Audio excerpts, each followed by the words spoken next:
আসসালামু আলাইকুম ওরহমতুল্লাহি ওবারাকাতুহ। মিরাজ রাসূল সাল্লাল্লাহু আলাইহি ওয়াসাল্লামের অন্যতম শ্রেষ্ঠ মুজিজা। এটি সকল নবীর উপর রাসূল সাল্লাল্লাহু আলাইহি ওয়াসাল্লামের মর্যাদা ও শ্রেষ্ঠত্বের দলিলও বটে। গ্রহণযোগ্য মতানুসারে এটি নবুয়তের দ্বাদশ সনে সংঘটিত হয়েছিল।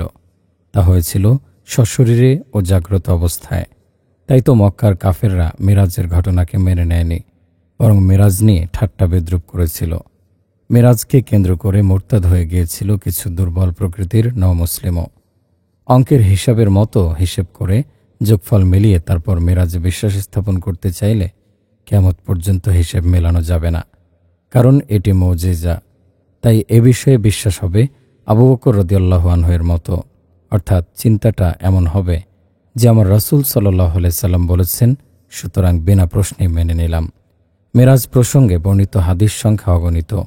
প্রায় অর্ধশত সাহাবী মিরাজের হাদিস বর্ণনা করেছেন। মিরাজের এ সফরে আল্লাহ তাআলা প্রিয় রাসূল সাল্লাল্লাহু আলাইহি সাল্লামকে আকাশ জগতে তার সৃষ্টিলীলার অপূর্ব নিদর্শন পরিদর্শন, জান্নাত ও জাহান্নাম স্বচক্ষে দেখিয়ে এবং এরাতে নামাজ ফরজ করার মাধ্যমে মিরাজের এ সফরকে অন্যরকম প্রাণবন্ত একটি সফর ও উম্মতের জন্য অনেক বড় প্রাপ্তির উপলক্ষ করেছেন। আজ আমরা কোরআন ও হাদিস এবং আধুনিক বিজ্ঞানের আলোকে মিরাজ সম্পর্কে আলোচনা করার চেষ্টা করব ইনশাআল্লাহ। আর আশা করি শেষ পর্যন্ত সাথে থাকবেন। বিজ্ঞানের দৃষ্টিতে মিরাজ।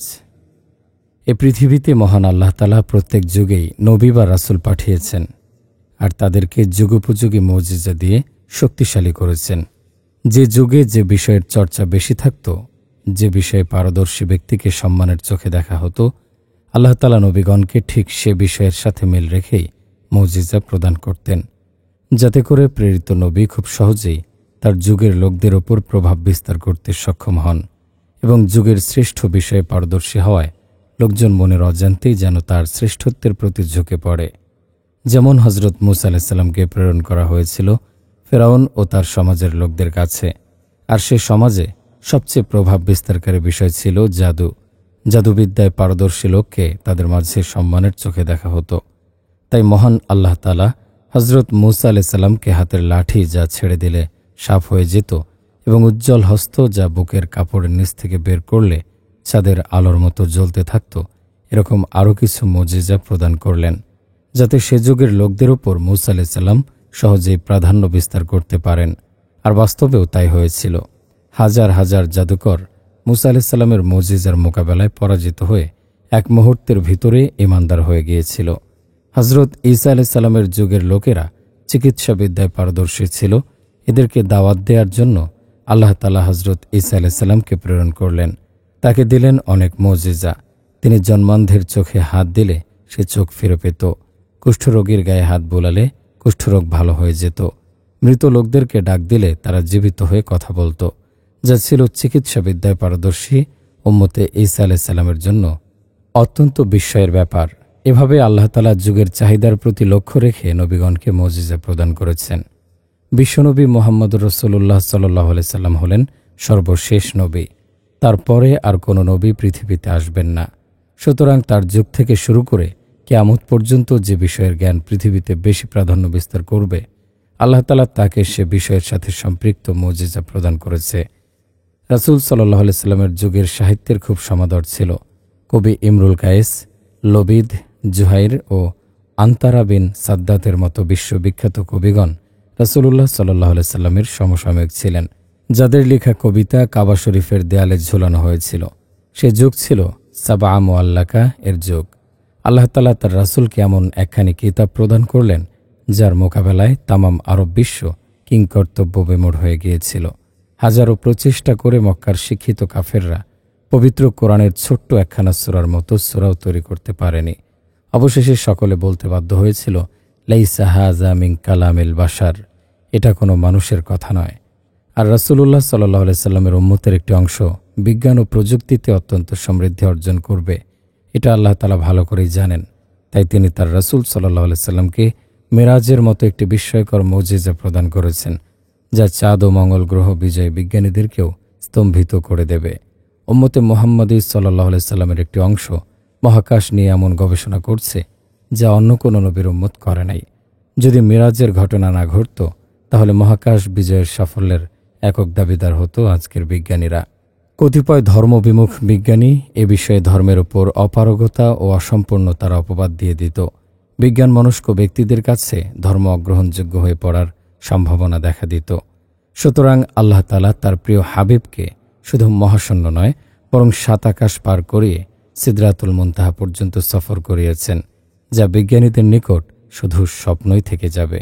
এ বিষয়ে যে যত ভাববে সে তত বেশি বিস্ময়ে অভিভূত হয়ে যাবে। আল্লাহ তাআলা কিতাবে তার প্রিয় নবীকে আকাশের লক্ষ কোটি গ্যালাক্সি, ছায়াপথ, নীহারিকাপুঞ্জ, ধূমকেতু, ব্ল্যাক হোল ইত্যাদি পার করিয়ে ঊর্ধ্বাকাশের সর্বশেষ স্তরে উপনীত করেছেন। এটা ভেবে সাজদায় অবনত না হয়ে পারা যায় না। তবে বিজ্ঞানের জয়যাত্রার গোড়ার দিকে কোনো বিজ্ঞানী মেরাজের সম্ভাব্যতা নিয়ে কতিপয় প্রশ্ন তুলেছিলেন। তারা বলেছিলেন, মধ্যাকর্ষণ শক্তি ভেদ করে কোনো ব্যক্তির পক্ষে উপরে ওঠা সম্ভব নয়। জড়জগতের নিয়ম শৃঙ্খলায় আবদ্ধ স্থূলদেহী মানুষের পক্ষে আকাশের বায়ুশূন্য স্তর ভ্রমণ করা অসম্ভব, কেননা মধ্যাকর্ষণ শক্তি স্থূলদেহ সম্পন্ন বস্তুকে নিচের দিকে আকর্ষণ করে থাকে। বায়ুস্তর পার হওয়ার পর অক্সিজেন থাকে না, আর অক্সিজেন ব্যতীত মানুষের পক্ষে বেঁচে থাকা সম্ভব নয়। সুতরাং কোনো মানুষের দ্বারা মেরাজ সংঘটিত হওয়া সম্ভব নয়। মধ্যাকর্ষণ শক্তি ভেদ করে উপরে ওঠা সম্ভব নয়। প্রাচীন বিজ্ঞানীদের এ ধারণা সঠিক নয়, কেননা আধুনিক গতিবিজ্ঞানে মুক্তিগতি এর আলোচনায় বলা হয়েছে, পৃথিবী হতে কোনো স্থূল বস্তুকে যদি প্রতি সেকেন্ডে 8 মাইল অর্থাৎ ঘন্টায় প্রায় 25,000 মাইল গতিবেগে আকাশের দিকে ছুড়ে দেওয়া যায়, তাহলে তা মধ্যাকর্ষণ শক্তি এর বেড়াজাল থেকে মুক্তি পেতে পারে। আর বস্তুটির গতি যদি প্রতি সেকেন্ডে কমপক্ষে 1,86,000 মাইল হয়, তাহলে এখানে মধ্যাকর্ষণ শক্তি এর প্রতিবন্ধকতা আলোচনা নিরর্থক, কেননা রাসূলুল্লাহ সাল্লাল্লাহু আলাইহি সাল্লামের মেরাজ যাত্রা হয়েছিল বোরাকে চড়ে। আর বোরাক শব্দটি আরবি বারকুন শব্দ থেকে নিঃসৃত। এর শাব্দিক অর্থ বিদ্যুৎ। বিদ্যুতের গতি হল সেকেন্ডে 1,86,000 মাইল। বোরাক শব্দটির ভিতরে বারকুন শব্দের গতি রয়েছে, কেননা আরবি একটি কায়দা নিয়ম আছে। সুতরাং বুরাক বারকুন শব্দের মাঝে যেহেতু বারকুন শব্দের চেয়েও একটি অক্ষর বেশি আছে, সেহেতু বারকুন তথা বিদ্যুতের গতির চেয়ে বুরাকের গতি বেশি হবে, এটাই স্বাভাবিক। সুতরাং রাসূল সাল্লাল্লাহু আলাইহি সাল্লামের মেরাজের সফরকে মধ্যাকর্ষণ শক্তি এর যুক্তি দিয়ে অসম্ভব বলা অযৌক্তিক। স্থূল দেহ সম্পন্ন বস্তু আকাশের বায়ুশূন্য স্তর অতিক্রম করতে না পারার ধারণাও আধুনিক বিজ্ঞান অমূলক বলে প্রমাণ করেছে। আধুনিক বিজ্ঞানী আর্থার ক্লার্কের মতে, পৃথিবী হতে কোনো স্থূল বস্তুর দূরত্ব যত বাড়তে থাকবে তার ওজন ততই কমতে থাকবে। 1 পাউন্ড ওজনের কোনো বস্তুকে যদি পৃথিবী থেকে 12,000 মাইল ঊর্ধ্বে নেওয়া হয়, এখানে তার ওজন কমে দাঁড়াবে মাত্র 1 আউন্স। এ থেকে প্রমাণিত হয় যে পৃথিবী হতে যে যত ঊর্ধ্বে গমন করবে তার অগ্রগতি ততই সহজতর হবে। 12,000 মাইল উপরে গেলে 1 পাউন্ডের ওজন কমে 1 আউন্স হলে 24,000 মাইল উপরে গেলে এর ওজন কমে শূন্যের কাছাকাছি এসে যাবে। রাসূলুল্লাহ সাল্লাল্লাহু আলাইহি সাল্লাম মেরাজের সফরে কত উপরে গিয়েছেন তা ভাবতেই গা শিউরে ওঠে। সুবহানাল্লাহ। বিজ্ঞানীদের ধারণা, সূর্যের দূরত্ব পৃথিবী থেকে 9,30,00,000 মাইল। সূর্যের চেয়ে কোটি কোটি বিলিয়ন মাইল উপরেও রয়েছে অসংখ্য নক্ষত্র, যার আলো এখনও পৃথিবীতে এসে পৌঁছেনি। যদিও বিজ্ঞানীদের ধারণা পৃথিবীর বয়স 1500 কোটি বৎসর, রাসূলুল্লাহ সাল্লাল্লাহু আলাইহি সাল্লামের মেরাজ হয়েছিল এ গ্রহ নক্ষত্র বিশিষ্ট আকাশমণ্ডলীর আরও অনেক উপরে। সুতরাং এখানে স্থূল দেহের প্রতিবন্ধকতার প্রশ্ন তোলা অবান্তর।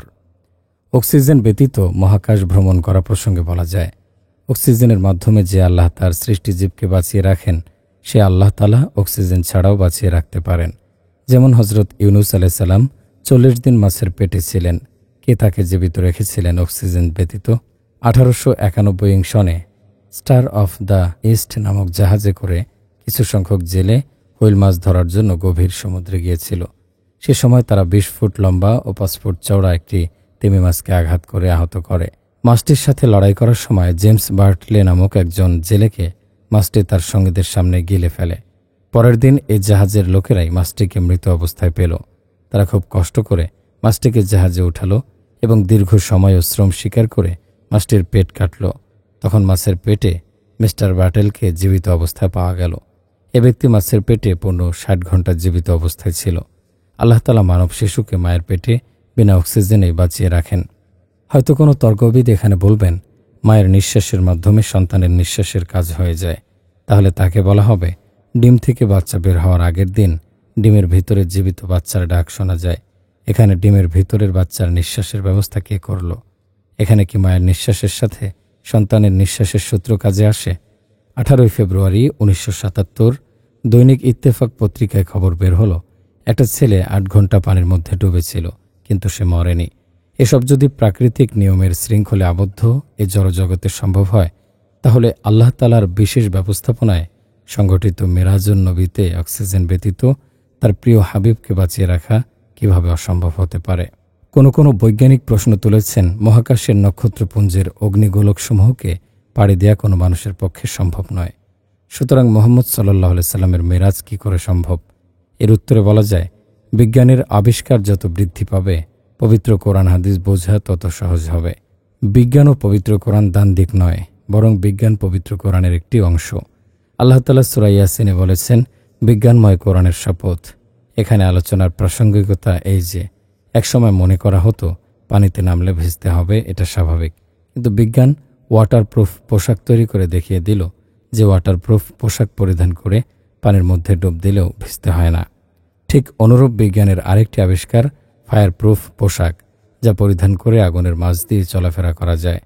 আগুন কোনো ক্ষতি করতে পারে না। যদি দুনিয়ার সাধারণ একজন মানুষের পক্ষে ফায়ারপ্রুফ পোশাক পরিধান করে আগুনের মাঝ দিয়ে চলাফেরা করা সম্ভব হয়, তাহলে রাসূলুল্লাহ সাল্লাল্লাহু আলাইহি সাল্লামের মতো মহামনীষীর পক্ষে আল্লাহর বিশেষ ব্যবস্থাপনায় মহাকাশ পাড়ি দেয়া কী করে অসম্ভব হতে পারে? পবিত্র কোরআনে আল্লাহ তাআলা মিরাজের আলোচনায় এ সফরের বিশেষ ব্যবস্থাপনার কথা উল্লেখ করে বলেন, অবারাকনা হাওলাহু, এর চারদিকে আমি পর্যাপ্ত বরকত দান করেছি। অর্থাৎ আল্লাহ তাআলার নিজস্ব স্পেশাল প্রোটোকলের মাধ্যমে রাসূলুল্লাহ সাল্লাল্লাহু আলাইহি সাল্লামের মিরাজের সফর সম্পন্ন করিয়েছেন। সুতরাং সেখানে কোনো প্রকার অসম্ভব্যতার প্রশ্ন তোলা ঠিক নয়। আসলে প্রকৃত অর্থে সম্ভব বা অসম্ভব শব্দটি নির্ভর করে ক্ষমতা বা সাধ্যের ওপর। ক্ষমতা বা সাধ্য থাকলে সবই সম্ভব। আল্লাহ তাআলা যেহেতু সকল বিষয়ে ক্ষমতাবান, তাই মিরাজের ব্যাপারে কোনো আস্তিক ব্যক্তি সন্দেহ পোষণ করতে পারে না। আর নাস্তিক ব্যক্তি মিরাজ কেন, সে তো আল্লাহ তাআলাকেই স্বীকার করে না।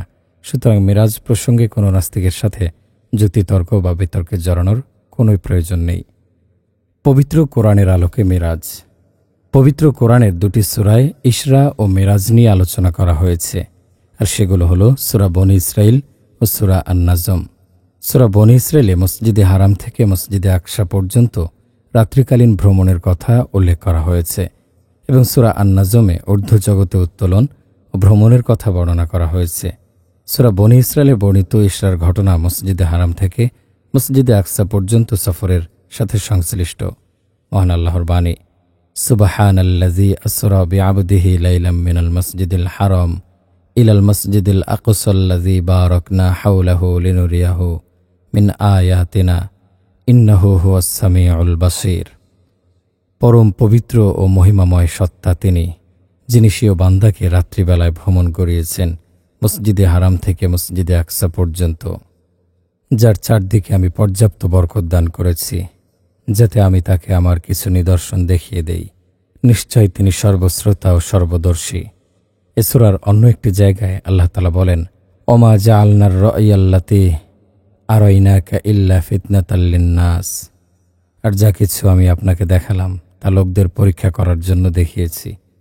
সূরা নাজমে বর্ণিত মেরাজের ঘটনা ঊর্ধ্ব জগতের সাথে সংশ্লিষ্ট।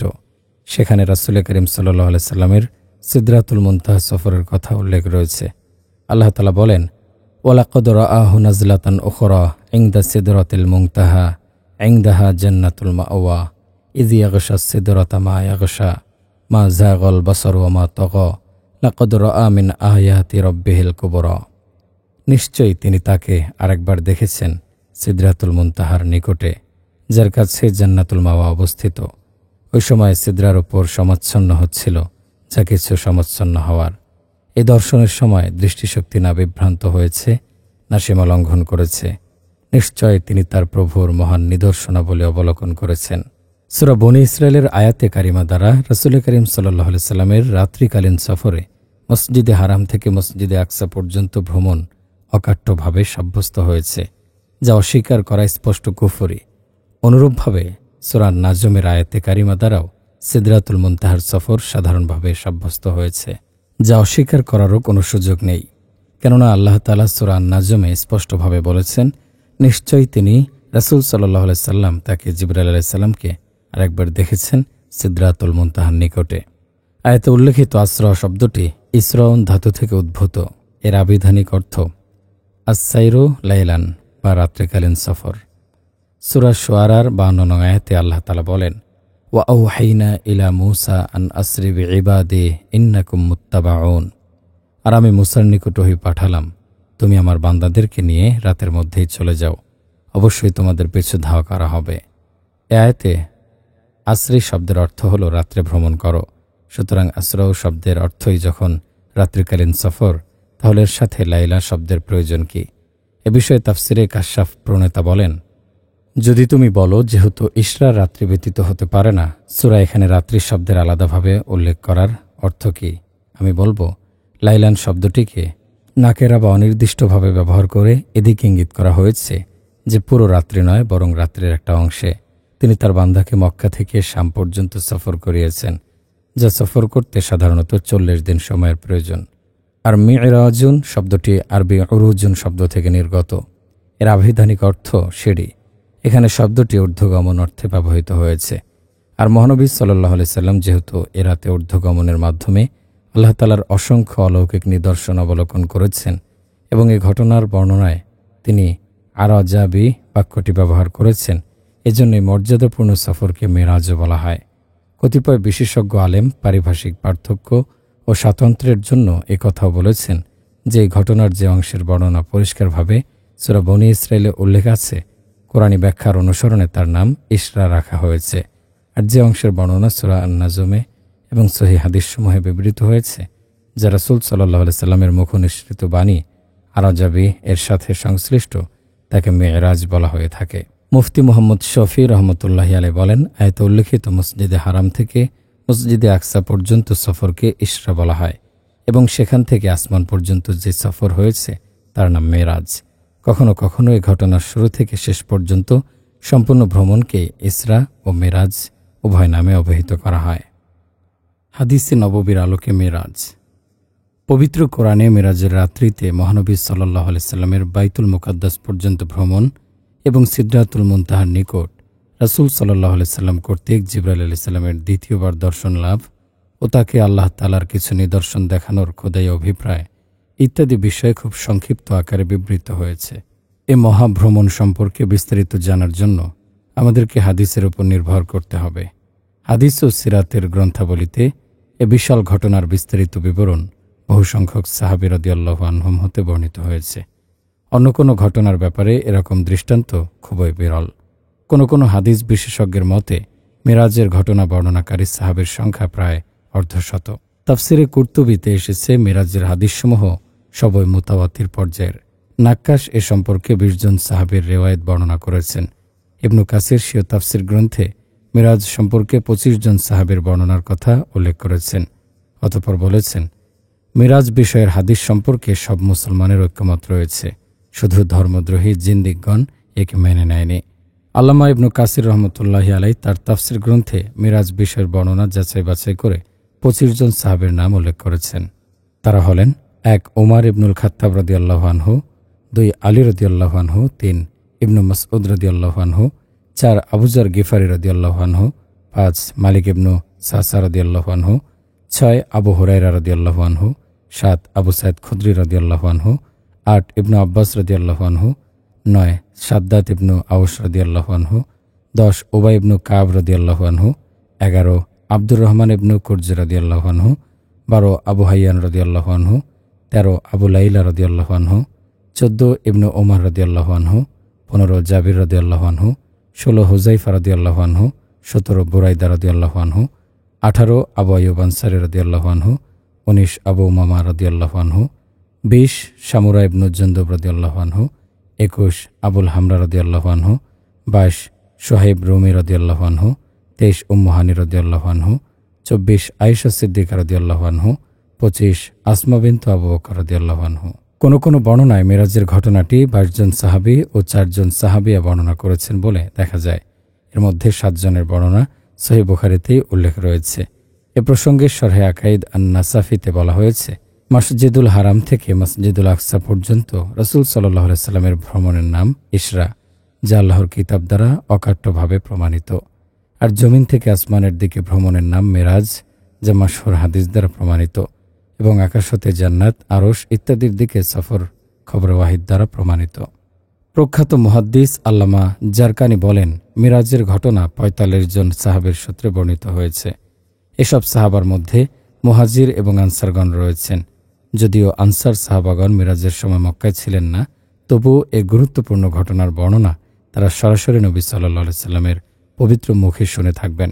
যেমন তিরমিজি শরীফে শাদ্দাদ ইবনে আওফ রাদিয়াল্লাহু আনহু এর বর্ণনায় নিম্নোক্ত শব্দ রয়েছে, কুলনা ইয়া রাসূলাল্লাহি কাইফা উসরিয়া বিকা। আমরা জিজ্ঞাসা করলাম, হে আল্লাহর রাসূল সাল্লাল্লাহু আলাইহি সাল্লাম, আপনার মিরাজ কিভাবে সংঘটিত হয়েছিল? কুলনা শব্দ প্রমাণ করে যে সাহাবাগণ সাধারণ সভায় মিরাজ সম্পর্কিত বিষয়ে রাসূল সাল্লাল্লাহু আলাইহি সাল্লামের কাছে জানতে চাইতেন, যেখানে আনসার মুহাজির সবাই শরীক থাকতেন। নিম্নে বিভিন্ন হাদিসে মিরাজের যে চিত্র প্রতিভাত হয়েছে তার কিয়দংশ তুলে ধরা হলো। ১. হযরত মালিক বিন সাসা রাদিয়াল্লাহু আনহু বলেন, আমরা রাসূলুল্লাহ সাল্লাল্লাহু আলাইহি সাল্লামের নিকট ইশরার রাত সম্পর্কে জানতে চাই। নবী সাল্লাল্লাহু আলাইহি সাল্লাম বলেন, কোনো এক সময় আমি হাতিমে কাবায় শায়িত ছিলাম। তখন কোনো আগমনকারী আমার নিকট আগমন করেন এবং বক্ষ বিদীর্ণ করে আমার কলব বের করেন। অতঃপর ঈমানের পরিপূর্ণ সোনার পাত্রে রেখে আমার কলব ধৌত করে তা প্রতিস্থাপন করেন। অন্য রিওয়ায়েতে রয়েছে, অতঃপর জমজমের পানি দিয়ে পেট ধৌত করে তা ঈমান ও হিকমত দিয়ে পূর্ণ করে দেয়া হলো। অতঃপর আমার নিকট গাধার চেয়ে বড় খচ্চরের চেয়ে ছোট একটি সাদা প্রাণী আনা হলো, যাকে বোরাক বলা হয়, যার গতিবেগ এত ক্ষিপ্র যে শূন্য দিগন্তে দৃষ্টি যত দূরে যায় সে প্রতি পদক্ষেপে ততদূর পথ অতিক্রম করতে পারে। অতঃপর আমাকে এর ওপর চড়ানো হলো। অতঃপর জিবরাইল আলাইহিস সালাম আমাকে নিয়ে দুনিয়ার আকাশে পৌঁছে গেলেন এবং আকাশের দরজা খুলতে বললেন। বলা হলো, কে? বললেন, জিবরাইল। বলা হলো, আপনার সাথে কে? বললেন, মুহাম্মদ সাল্লাল্লাহু আলাইহি সাল্লাম। বলা হলো, তিনি কি আমন্ত্রিত? বলা হলো, হ্যাঁ। বলা হলো, মারহাবা, স্বাগতম। দরজা খুলে দেয়া হলো। অতঃপর আমি যখন প্রবেশ করলাম দেখতে পেলাম সেখানে আদম আলাইহিস সালাম রয়েছেন। তিনি পরিচয় করিয়ে বললেন, তিনি আপনার পিতা আদম, তাকে সালাম করুন। আমি তাকে সালাম দিলাম। তিনি জবাব দিলেন এবং বললেন, স্বাগতম হে সুপুত্র ও পুণ্যবান নবী। অতঃপর তিনি আমাকে দ্বিতীয় আকাশে নিয়ে গেলেন এবং দরজা খুলতে বললেন। দরজা খুলে দেয়া হলো। অতঃপর সেখানে প্রবেশ করে দেখি হযরত ইয়াহইয়া ও ঈসা আলাইহিস সালামকে দেখতে পেলাম। তিনি তাদের পরিচয় দিয়ে বললেন, তাদের সালাম করুন। আমি তাদের সালাম করলাম। তারা জবাব দিয়ে বললেন, মারহাবা, পুণ্যবান ভাই ও নবী। অতঃপর তিনি আমাকে তৃতীয় আকাশে নিয়ে গেলেন এবং দরজা খুলতে বললেন। দরজা খুলে দেয়া হলো। অতঃপর সেখানে প্রবেশ করে দেখি হযরত ইউসুফ আলাইহিস সালাম। তিনি বললেন, তাকে সালাম করুন। আমি তাকে সালাম করলাম। তিনি জবাব দিলেন এবং বললেন, স্বাগতম হে পুণ্যবান ভাই ও নবী। অতঃপর তিনি আমাকে চতুর্থ আকাশে নিয়ে গেলেন এবং দরজা খুলতে বললেন। দরজা খুলে দেয়া হলো। অতঃপর আমি সেখানে পৌঁছে দেখি হযরত ইদ্রিস আলাইহিস সালাম। তিনি বললেন, তাকে সালাম করুন। আমি তাকে সালাম করলাম। তিনি জবাব দিলেন এবং বললেন, স্বাগতম হে পুণ্যবান ভাই ও নবী। অতঃপর তিনি আমাকে পঞ্চম আকাশে নিয়ে গেলেন এবং দরজা খুলতে বললেন। দরজা খুলে দেয়া হলো। অতঃপর আমি সেখানে গিয়ে দেখি হযরত হারুন আলাইহিস সালাম। তিনি বললেন, তাকে সালাম করুন। আমি তাকে সালাম দিলে তিনি জবাব দিলেন এবং বললেন, স্বাগতম পুণ্যবান ভাই ও নবী। অতঃপর আমাকে নিয়ে তিনি ষষ্ঠ আকাশে গেলেন এবং দরজা খুলতে বললেন। দরজা খুলে দেয়া হলো। অতঃপর আমি সেখানে প্রবেশ করে দেখি সেখানে রয়েছেন হযরত মূসা আলাইহিস সালাম।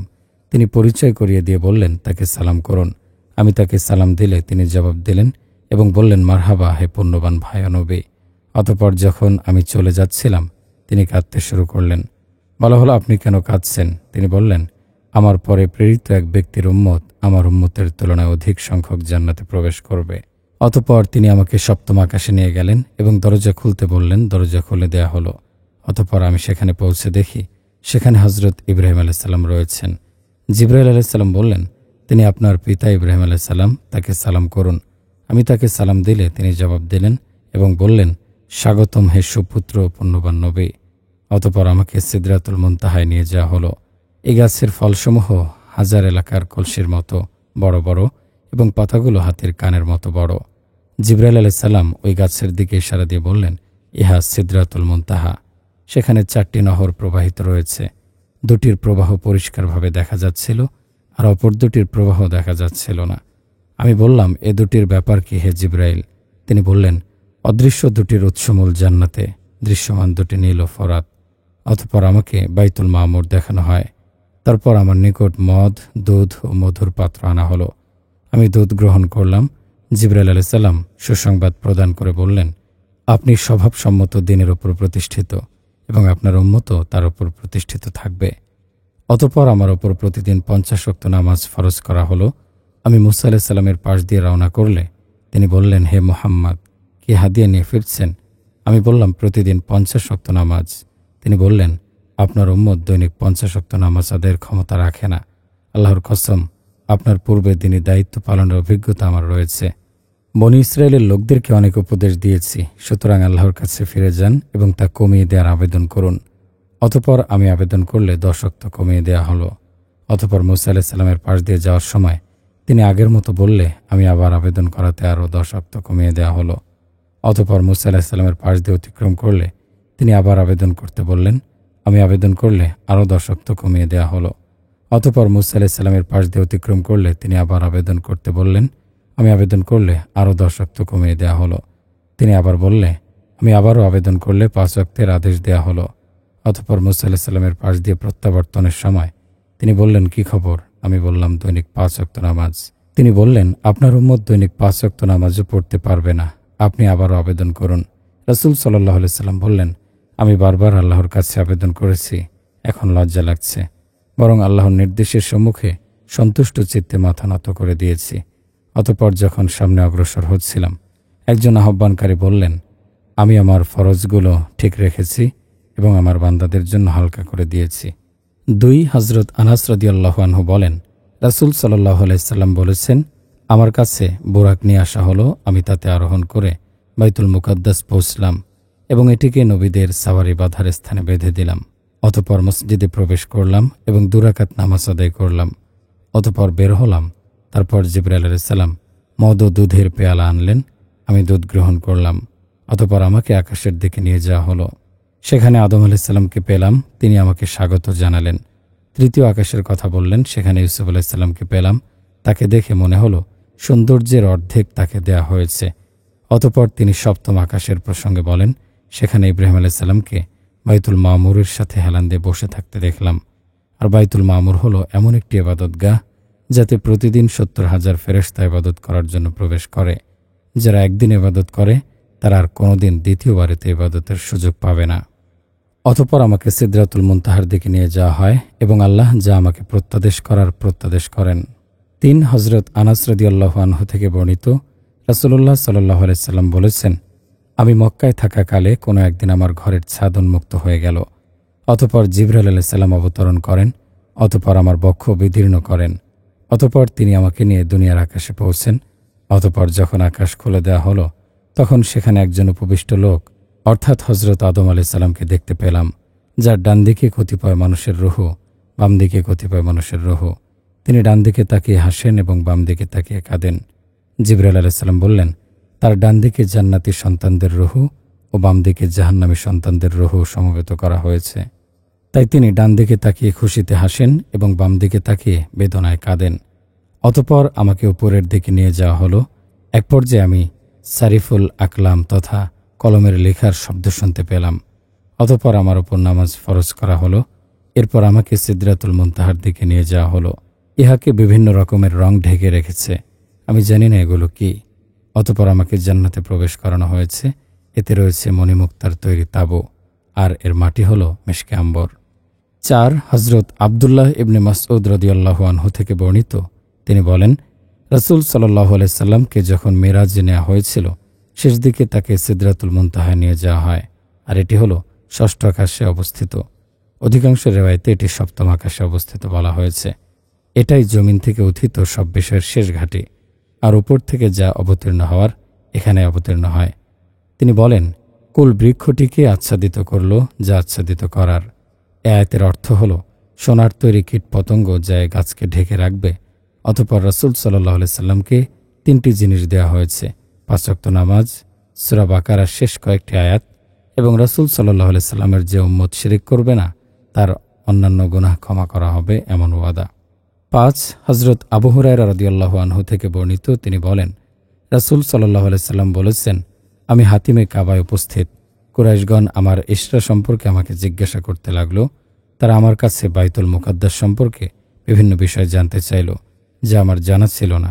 আমি এমন সমস্যায় পড়ে গেলাম যে সমস্যায় আর কখনো পড়ি নাই। অতঃপর আল্লাহ তাআলা আমার সম্মুখে বাইতুল মুকাদ্দাস তুলে ধরেন। আমি তা দেখছিলাম এবং তাদের প্রশ্নগুলোর উত্তর দিচ্ছিলাম। রাসূল সাল্লাল্লাহু আলাইহি সাল্লাম আরও বলেন, আমি নিজেকে নবীদের এক দলের মাঝে দেখতে পেলাম। দেখলাম মূসা আলাইহিস সালাম দাঁড়িয়ে নামাজ পড়ছেন। তিনি শানুয়া গোত্রের লোকের মতো হালকা পাতলা দেহের অধিকারী। ঈসা আলাইহিস সালামকে দেখতে পেলাম, তিনিও দাঁড়িয়ে নামাজ পড়ছেন। তাকে দেখতে অনেকটা উরওয়া ইবনু মাসউদ আস-সাকাফি এর মতো। আর ইব্রাহিম আলাইহিস সালামকেও দেখতে পেলাম, তিনিও দাঁড়িয়ে নামাজ পড়ছেন। তিনি দেখতে অনেকটা তোমাদের সাথের মতো। আমি তাদের ইমামতি করলাম। যখন নামাজ থেকে ফারেগ হলাম, তখন একজন লোক আমাকে বললেন, হে মুহাম্মদ, উনি হচ্ছেন জাহান্নামের রক্ষক মালেক, আপনি তাকে সালাম করুন। আমি তার দিকে তাকাতেই তিনি আমাকে সালাম দিলেন। 6. হযরত জাবের রাদিয়াল্লাহু আনহু থেকে বর্ণিত, তিনি বলেন, রাসূল সাল্লাল্লাহু আলাইহি ওয়াসাল্লাম বলেছেন, কুরাইশগণ যখন আমাকে ইশরার ব্যাপারে মিথ্যারোপ করছিল, আমি তখন কাবার হিজর অংশে দাঁড়ানো ছিলাম। আল্লাহ তাআলা আমার নিকট বাইতুল মুকাদ্দাসকে তুলে ধরেন। আমি তা দেখে দেখে তাদেরকে প্রশ্নগুলোর জবাব দিয়ে দিলাম। ইবনু আব্বাস রাদিয়াল্লাহু আনহু এর বর্ণনা এসেছে, রাসূল সাল্লাল্লাহু আলাইহি সাল্লাম বলেন, মসজিদে আকসাকে নিয়ে আসা হলো, এমনকি আকিলের ঘরের পাশে তা রাখা হলো, আর আমি দেখে দেখে উত্তরগুলো বলে দিচ্ছিলাম।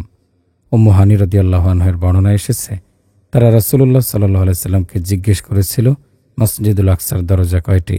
রাসূল সাল্লাল্লাহু আলাইহি সাল্লাম বললেন, অথচ আমি মসজিদের দরজাগুলো গণনা করি নাই। অতঃপর আমি তা দেখে তাদেরকে গণনা করে বলে দেই। আর প্রশ্নকারী লোকটি ছিল মুতিম ইবনে আদি। আল্লামা আইনি বলেন, রাসূলুল্লাহ সাল্লাল্লাহু আলাইহি সাল্লাম ও বাইতুল মুকাদ্দাসের মাঝখানের অন্তরায় সরিয়ে দেওয়া হয়েছিল। এতে করে তিনি বাইতুল মুকাদ্দাসকে দেখতে পেয়েছেন। আল্লামা আইনি ইবনু আব্বাসের বর্ণনা প্রসঙ্গে বলেন, বাইতুল মুকাদ্দাস আকিলের ঘরের পাশে এনে রাখার মাঝে মুজিজার চূড়ান্ত বহিঃপ্রকাশ ঘটেছে। এটা কোনো অসম্ভব বিষয় নয়, কেননা হযরত সুলাইমান আলাইহিস সালামের দরবারে রানী বিলকিসের সিংহাসন চোখের পলকে হাজির করা কোরআন দিয়ে প্রমাণিত। 7. হযরত সাদ্দাদ বিন আউস রাদিয়াল্লাহু আনহু থেকে বর্ণিত হয়েছে, রাসূলুল্লাহ সাল্লাল্লাহু আলাইহি সাল্লাম বলেছেন, আমি যখন পথিমধ্যে অনেক খেজুর গাছ সম্বলিত জায়গা অতিক্রম করে যাচ্ছিলাম, তখন জিবরাইল আলাইহিস সালাম আমাকে বললেন, এখানে নেমে নফল সালাত আদায় করুন। আমি নেমে সালাত আদায় করলাম। জিবরাইল আলাইহিস সালাম বললেন, আপনার কি জানা আছে আপনি কোন জায়গায় সালাত আদায় করলেন? আমি বললাম, না, আমার জানা নেই। জিবরাইল আলাইহিস সালাম জানালেন, আপনি ইয়াসরিবে মদিনায় সালাত আদায় করেছেন, সেখানে আপনি অদূর ভবিষ্যতে হিজরত করবেন। এরপর কিছু দূর অতিক্রম করে অন্য একটি ভূখণ্ডে উপনীত হলাম। তখন জিবরাইল আলাইহিস সালাম বললেন, এখানে নেমে সালাত আদায় করুন। আমি সালাত আদায় করলাম। জিবরাইল আলাইহিস সালাম জানালেন, আপনি সিনাই উপত্যকায় মূসা আলাইহিস সালামের গাছের নিকট সালাত আদায় করেছেন, সেখানে আল্লাহ তাআলা মূসা আলাইহিস সালামের সাথে কথা বলেছেন। পরে অন্য একটি ভূখণ্ডে গিয়ে উপনীত হলাম। জিবরাইল আলাইহিস সালাম বললেন, এখানে নেমে সালাত আদায় করুন। আমি সালাত আদায় করলাম। তিনি জানালেন, এখানে শুআয়ব আলাইহিস সালাম বসবাস করতেন। সেখান থেকে রওনা দিয়ে আরেকটি ভূখণ্ডে পৌঁছলে জিবরাইল আলাইহিস সালাম বলেছেন, এখানেও সালাত আদায় করুন। এটা হলো বাইতুল্লাহম, এখানেই ঈসা আলাইহিস সালাম জন্মগ্রহণ করেছেন। আমি সালাত আদায় করলাম। উপরোক্ত বর্ণনাটি ইমাম ইবনে আবি হাতিম, ইমাম বাজ্জার, ইমাম বাইহাকি, ইমাম তিবরানি সাদ্দাদ বিন আউসের সূত্রে বর্ণনা করেছেন ও ইমাম নাসাই রাদিয়াল্লাহু আনহু আনাস বিন মালিক রাদিয়াল্লাহু আনহুর সূত্রে বর্ণনা করেছেন। 8. হযরত আনাস রাদিয়াল্লাহু আনহু বলেন, রাসূলুল্লাহ সাল্লাল্লাহু আলাইহি সাল্লাম বুরাকে সওয়ার হয়ে পথ অতিক্রম করছিলেন। পথিমধ্যে হঠাৎ একজন বৃদ্ধাকে দেখলেন। সে তাকে ডাকল। জিবরাইল আলাইহিস সালাম বললেন, সামনে অগ্রসর হন, ওর দিকে ভ্রুক্ষেপ করবেন না। আরও কিছু দূর অগ্রসর হয়ে একজন বৃদ্ধকে দেখতে পেলেন। সে হযরত রাসূল সাল্লাল্লাহু আলাইহি সাল্লামকে ডাকল। জিবরাইল আলাইহিস সালাম বললেন, সামনে অগ্রসর হতে থাকুন। কিছু দূর অগ্রসর হওয়ার পর তিনি একটি জামাত অতিক্রম করছিলেন। জামাতের লোকেরা তাকে ভাষায় সালাম জানালেন, আসসালামু আলাইকা ইয়া আউয়াল, আসসালামু আলাইকা ইয়া আখির, আসসালামু আলাইকা ইয়া হাশির। হে প্রথম সৃষ্টি, আপনার উপর সালাম। হে শেষ নবী, আপনার উপর সালাম। হে বান্দাদেরকে একত্রকারী, আপনার উপর সালাম। জিবরাইল আলাইহিস সালাম বললেন, আপনি তাদের সালামের উত্তর দিন। অতঃপর জিবরাইল আলাইহিস সালাম বললেন, যে বৃদ্ধা রাস্তার পাশে দাঁড়িয়েছিল সে হলো দুনিয়া। এ বৃদ্ধার মতোই দুনিয়ার বয়স অতি অল্প বাকি আছে। আর বৃদ্ধ লোকটি ছিল শয়তান। দুজনেই আপনাকে তাদের দিকে আকৃষ্ট করতে চেয়েছিল। আর যে জামাতের লোকজন আপনাকে সালাম দিয়েছিলেন তারা হলেন হজরত ইব্রাহিম আলাইসাল্লাম, হজরত মুসা আলাইসাল্লাম এবং হজরত ঈসা আলাইসাল্লাম। 9, ইমাম মুসলিম রহমতুল্লাহি আলাই আনাস রাদিয়াল্লাহু আনহুর সূত্রে বর্ণনা করেন, রাসূলুল্লাহ সাল্লাল্লাহু আলাইহি সাল্লাম বলেছেন, আমি মিরাজের রাত্রে মুসা আলাইসাল্লামের পাশ দিয়ে গমনকালে তাকে কবরে দাঁড়িয়ে সালাত আদায় করতে দেখেছি। 10, হজরত আনাস রাদিয়াল্লাহু আনহু থেকে বর্ণিত, তিনি বলেন, মিরাজের রাত্রিতে রাসূল সাল্লাল্লাহু আলাইহি সাল্লাম এমন একটি সম্প্রদায়কে অতিক্রম করলেন যাদের নখ তাম্র নির্মিত এবং তারা নিজেদের চেহারা ও বুকের উপর নখ দিয়ে আঁচড়াচ্ছিলেন। রাসূলুল্লাহ সাল্লাল্লাহু আলাইহি সাল্লাম জিবরাইল আলাইহিস সালামকে প্রশ্ন করলে তিনি বলেন, এরা তারাই যারা মানুষের গোশত ভক্ষণ করেছিল, অর্থাৎ গীবতকারী ছিল। 11, হজরত সামুরা ইবনু জুনদুব রাদিয়াল্লাহু আনহু থেকে বর্ণিত, তিনি বলেন, ইশরার সফরে রাসূলুল্লাহ সাল্লাল্লাহু আলাইহি সাল্লাম এমন এক সম্প্রদায়ের পাশ দিয়ে অতিক্রম করেছিলেন যারা নদীতে সাঁতরাচ্ছে এবং পাথর খাচ্ছে। তখন রাসূলুল্লাহ সাল্লাল্লাহু আলাইহি সাল্লাম জিবরাইল আলাইহিস সালামকে প্রশ্ন করলে তিনি জানালেন, এরা সুদখোর। 12, সহিহ মুসলিমে হজরত আনাস রাদিয়াল্লাহু আনহু থেকে বর্ণিত, রাসূলুল্লাহ সাল্লাল্লাহু আলাইহি সাল্লাম বুরাককে মসজিদে আকসার সেখানে বেঁধেছিলেন যেখানে আম্বিয়ায়ে কেরাম তাদের সাওয়ারি বাঁধতেন। মুসনাদে বাজ্জার এর রেওয়ায়েতে বলা হয়েছে, জিবরাইল আলাইহিস সালাম একটি পাথরে আঙুল ঢুকিয়ে ছিদ্র করে বুরাকটি বেঁধে দিয়েছিলেন। উপরন্তু এটা বিস্ময়ের কিছু নয় যে বুরাক বাঁধার ক্ষেত্রে তারা দুজনই শরীক ছিলেন। সম্ভবত দীর্ঘকাল অতিবাহিত হওয়ার ফলে সে ছিদ্র বন্ধ হয়ে গিয়েছিল, তাই জিবরাইল আলাইহিস সালাম এটা আঙুল দিয়ে খুলে দিয়েছিলেন। মুসা ইবনু উকবা ইমাম জুহাইরি থেকে বর্ণনা করেন, মিরাজের এই ঘটনাটি হিজরতের 1 বছর পূর্বে ঘটেছিল। উরওয়াও রাদিয়াল্লাহু আনহু একথাই বলেন, রাসূলুল্লাহ সাল্লাল্লাহু আলাইহি সাল্লামকে স্বপ্নের অবস্থায় নয় বরং জাগ্রত অবস্থায় মক্কা হতে বাইতুল মুকাদ্দাস পর্যন্ত ভ্রমণ করানো হয়। এ সময় তিনি বুরাকের ওপর সাওয়ার ছিলেন। মসজিদে কুদসের দরজার উপর তিনি বুরাকটিকে বাঁধেন এবং ভিতরে গিয়ে কিবলামুখী হয়ে তাহিয়াতুল মসজিদ হিসেবে 2 রাকাত নামাজ আদায় করেন। তারপর মিরাজ সিঁড়ি আনয়ন করা হয় যাতে শ্রেণী বিভাগ ছিল এবং এটা আনা হয় সোপান হিসেবে। তাতে করে তাকে দুনিয়ার আকাশে উঠিয়ে নিয়ে যাওয়া হয়। এইভাবে তাকে 7 আকাশ পর্যন্ত পৌঁছানো হয়। প্রত্যেক আসমানে আল্লাহর নৈকট্য লাভকারীদের সাথে সাক্ষাৎ হয়। তিনি ভাগ্য লিখনের কলমের শব্দ শুনতে পান। তিনি সিদরাতুল মুনতাহাকে দেখেন। সোনার ফড়িং এবং বিভিন্ন প্রকারের রং সেখানে দেখা যাচ্ছিল। ফেরেশতাগণ চারদিক থেকে ওটাকে পরিবেষ্টন করে রেখেছিলেন। সেখানে তিনি হজরত জিবরাইল আলাইহিস সালামকে তার আসল রূপে দেখতে পান, যার 66টি পালক ছিল। সেখানে তিনি সবুজ রঙের রফরফ দেখেছিলেন যা আকাশের প্রান্তসমূহকে ঢেকে রেখেছিল। অতঃপর তিনি বাইতুল মুকাদ্দাসে ফিরে আসেন এবং সমস্ত নবী আলাইহিস সালাম ও অবতরণ করেন। সেখানে তিনি তাদের সকলকে নামাজ পড়ান যখন নামাজের সময় হয়ে যায়। সম্ভবত ওটা ছিল ওই দিনের ফজরের নামাজ। পরিশেষে বলা চলে যে জগৎসমূহের পরিচালক আল্লাহ যে কোনো সময় যে কোনো ঘটনা ঘটাতে পারেন। তার নিজের কথাতেই তিনি যখন কোনো কিছু ইচ্ছা করেন তখন শুধু বলেন হাও এবং তা হয়ে যায়। এখন এই ধরনের ঘটনা আমাদের দৃশ্য জগতের প্রাকৃতিক ঘটনাবলীর নিয়মে ঘটে থাকে নাকি এমন নিয়মে যা আল্লাহই জানেন, কিন্তু আমরা জানতে পারি না। এ প্রশ্নের উত্তর দেওয়ার মতো অবস্থায় আমরা আসিনি। আমরা বিজ্ঞানে এ পর্যন্ত যা জেনেছি তা দিয়ে মিরাজের পরিপূর্ণ ব্যাখ্যা দিতে এখন আমরা অসমর্থ। তবে বিজ্ঞান ও প্রযুক্তির জ্ঞানের আরও বিকাশ ঘটলে মিরাজের ওপর হয়তো ভবিষ্যতে আরও আলোকপাত করা সম্ভব হবে। আল্লাহ আমাদের জ্ঞান বৃদ্ধি করুন, এই হোক আমাদের প্রার্থনা।